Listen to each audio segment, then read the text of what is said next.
আসসালামু আলাইকুম।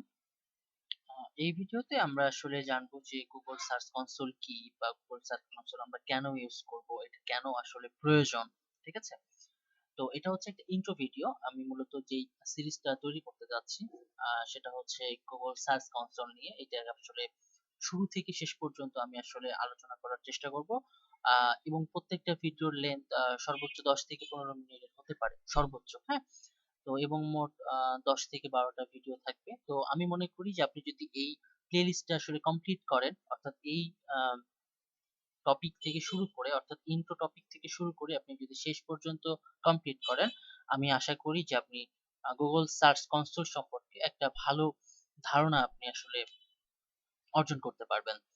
তো আমাদের আসলে যেই টপিকটা নিয়ে আলোচনা করতে যাচ্ছি সেটা হচ্ছে Google সার্চ কনসোল এবং Google সার্চ কনসোল কিভাবে কাজ করে, আমরা কিভাবে কাজ করব, ঠিক আছে?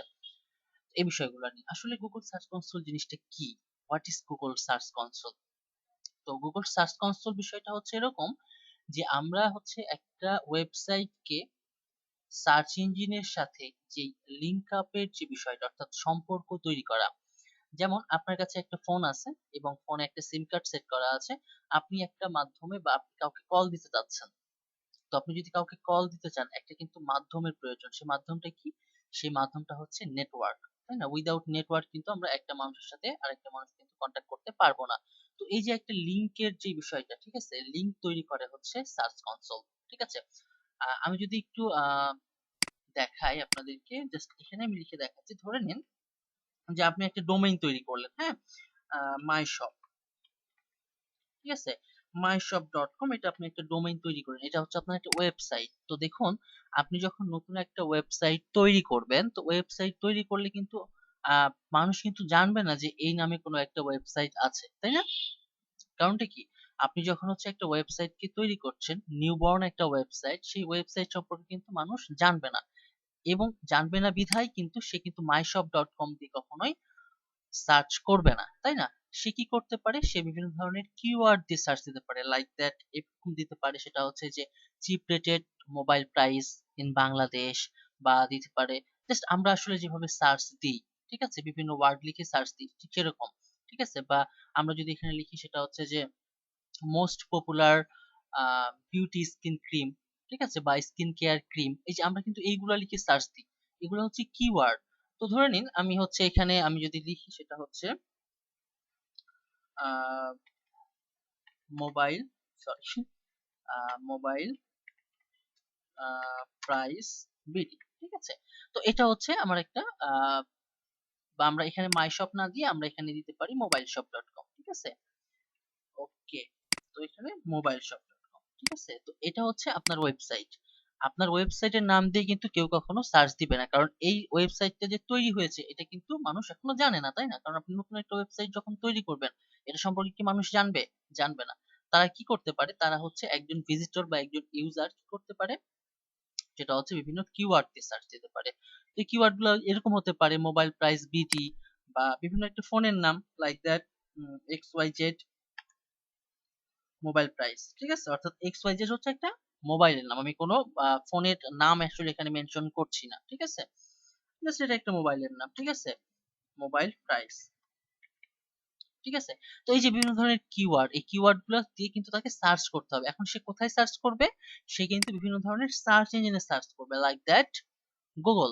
আমরা জানি হচ্ছে কি বলে, অনেকেই জানি সেটা হচ্ছে যে সার্চ ইঞ্জিন একটা, সেটা হচ্ছে গুগল, ঠিক আছে? যারা আসলে আমরা কম স্টাডি করছি তারা মনে করি যে আমাদের সার্চ ইঞ্জিন একটা, সেটা হচ্ছে গুগল। গুগল বাদেও ইয়াহু আছে, বিং আছে, ঠিক আছে? পিপিলিকা বাংলাদেশের একটা হচ্ছে সার্চ ইঞ্জিন। তো যাই হোক, আমি সেই প্রসঙ্গে না যাই। এই যে সার্চ ইঞ্জিন, এই সার্চ ইঞ্জিনে এসে কি আমরা আসলে ওয়েবসাইটের নাম লিখে সার্চ দিই? আমরা কিন্তু ওয়েবসাইটের নাম লিখে সার্চ দিই না। এখানে কিন্তু দেখা যাচ্ছে কি আমরা এই যে কিওয়ার্ড গুলা দিয়ে কিন্তু সার্চ দিচ্ছি, তাই না? তাহলে দেখেন সার্চ কনসোলটা কিভাবে কাজ করে। মূলত এইটা হচ্ছে একজন ভিজিটর বা ইউজার এই নামটা জানে না। সে কি করছে? সে প্রথমে যাচ্ছে কোথায় আমি দেখাই। সে প্রথমে যাচ্ছে হচ্ছে সার্চ ইঞ্জিনে, লাইক দ্যাট সে প্রথমে যাচ্ছে হচ্ছে গুগলে, ঠিক আছে? আচ্ছা, গুগলে যাওয়ার পর সে কি করছে? গুগল থেকে সে হচ্ছে একটা কিওয়ার্ড টাইপ করছে, তাই না? ওকে, একটা কিওয়ার্ড টাইপ করছে এবং এই কিওয়ার্ড টাইপ করার পর সে কোথায় নিয়ে যাচ্ছে? দেখা যাচ্ছে যে আমি এই যে সাইটটা, ওয়েবসাইটটা, এটাকে এটার সাথে কি করে রাখছি, ট্যাগ করে রাখছি, ঠিক আছে। অর্থাৎ এই সার্চ ইঞ্জিনে যখন সে লিখবে মোবাইল প্রাইস বিডি একটা কিওয়ার্ড দিবে, এই কিওয়ার্ডটা দিলে অটোমেটিক এই যে একটা ওয়েবসাইট বা ওয়েবসাইটের বিভিন্ন ধরনের লিংক, ঠিক আছে, এই জিনিসগুলো শো করবে তার ডিসপ্লেতে। এই যে পুরো কাজটা যেটা করছে, অর্থাৎ আমরা যখন কোনো সার্চ ইঞ্জিনে সার্চ করছি কোনো একটা কিওয়ার্ড দিয়ে, ঠিক আছে, বিশেষ করে আমরা যেহেতু কাজ করছি কি নিয়ে, গুগল সার্চ কনসোল নিয়ে, ঠিক আছে। তো আমরা যখন গুগলে গিয়ে কোনো একটা কিওয়ার্ড লিখে সার্চ করছি এবং এই সার্চিং এর ফলে আমাকে যেই রেজাল্টটা দিচ্ছে, এটা হচ্ছে গুগল সার্চ কনসোলের কাজ, ঠিক আছে। তো আমাদের এটা কেন দরকার, আমি এগুলো কেটে দিই। হোয়াই ইউজ ইট, অর্থাৎ আমরা কেন গুগল সার্চ কনসোলটাকে ইউজ করব। এই জন্য ইউজ করব, তার প্রথম কারণটা হচ্ছে যে আমরা যে ওয়েবসাইটটা তৈরি করব সেই ওয়েবসাইটটার যদি আমরা প্রচার না করি, তাই না, আমরা যদি প্রচার না করি, আমরা কিন্তু জানি যে প্রচারেই প্রসার, তাই না। তো আমরা যদি আসলে এই জিনিসটাকে প্রচার না করি তাহলে কি আমাদের ওয়েবসাইটটা প্রসার হবে, মানুষজন জানবে, জানবে না। এই জন্যই মূলত আমরা এই গুগল সার্চ কনসোলটা ইউজ করবো, এটা প্রথম কারণ। দ্বিতীয় কারণ হচ্ছে টপ রেটেড সার্চ ইঞ্জিনের মধ্যে হচ্ছে গুগল কিন্তু 1 নাম্বার সার্চ ইঞ্জিন, সেই জন্যই মূলত আমরা আসলে গুগলকে প্রায়োরিটি সব সময় বেশি দিব, এই জন্যই মূলত আমরা গুগল সার্চ কনসোলটাকে ইউজ করব। আচ্ছা, 2 নাম্বার হলো, তাই না। এবং 3 নাম্বার কি হতে পারে, 3 নাম্বার হচ্ছে সেটা হচ্ছে যে আমার একটা ওয়েবসাইটের যতগুলা কন্টেন্ট থাকবে, যতগুলা ইমেজ থাকবে, এই যে মূলত আমার ওয়েবসাইটের সকল তথ্যগুলাকে আমি যদি আসলে সবার আগে দেখতে চাই বা সবার আগে নিয়ে আসতে চাই, এবং একজন ভিজিটর বা একজন ইউজার সে যখন সার্চ করতে যাবে অনলাইনে বা সার্চ ইঞ্জিনে, যখন সে সার্চ করতে যাবে যেন আমার ওয়েবসাইটটাই সবার প্রথমে আসে। এই যে একটা র্যাঙ্কিং এর যে ফ্যাক্টরটা, তাই না, এই র্যাঙ্কে আমারটা যদি সবার উপরে আসে বা আমি যদি সবার উপরে নিয়ে আসতে চাই, মূলত এই কারণে আমরা গুগল সার্চ কনসোলটাকে ইউজ করব, ঠিক আছে। অর্থাৎ আমার একটা ওয়েবসাইটকে র্যাঙ্কে আনার জন্য সার্চ কনসোল ভালো একটা কি দিবে, আমি যদি বলি সেটা হচ্ছে যে ভালো একটা সাপোর্ট কিন্তু আমি গুগল সার্চ কনসোলের কাছ থেকে পাবো। আচ্ছা, এরপরে আমরা যদি বলি সেটা হচ্ছে গুগল সার্চ কনসোলটা কি পেইড নাকি ফ্রি।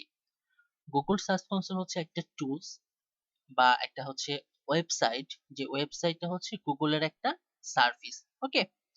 গুগলের একটা সার্ভিস, এটা সম্পূর্ণই ফ্রি, এখানে কোনো পে করতে হয় না, এখানে সম্পূর্ণটাই ফ্রি। তো মূলত এটাই হচ্ছে ইন্ট্রো ভিডিও, এবং এরপর থেকে আসলে আমরা শুরু করব যে কিভাবে আমরা গুগল সার্চ কনসোল অ্যাকাউন্ট তৈরি করব, ঠিক আছে। এই ছিল ভিডিও, ভালো থাকবেন সবাই, আল্লাহ হাফিজ।